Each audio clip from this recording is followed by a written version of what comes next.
Pássaro preto lindo do papai, hein? Esse é o único filhote da postura de dezembro do ano passado que sobreviveu. Uma lava tenebre, toma vovô, papai, papapá, toma filho, vem, toma. Pega aqui, ó, preto. Toma. Não corra, filho, toma. Vem, safado. Não vou te pegar agora, vou deixar você voar aqui dentro. Depois, toma aqui, vem. Toma. Tá de barriga cheia por isso, né? Toma, pai, toma.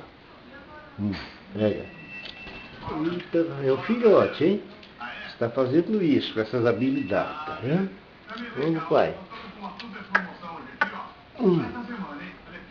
Toma. Aí, tá vendo? O filhote está me dando esses aviões de voo. Vou botar aqui dentro da gaiola dele. A tenebre, ó. Lava tenebre. Eles adoram, ó. Olha o tamanho da sujeita. Aqui a gaiola. Aí, o papai voltou, ele desce na hora, quer ver?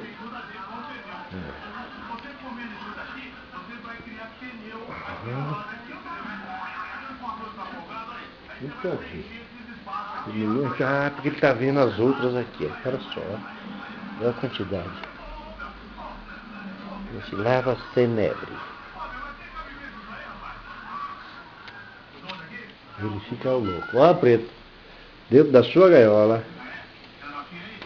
Aqui, ó. As larvas. Você desce.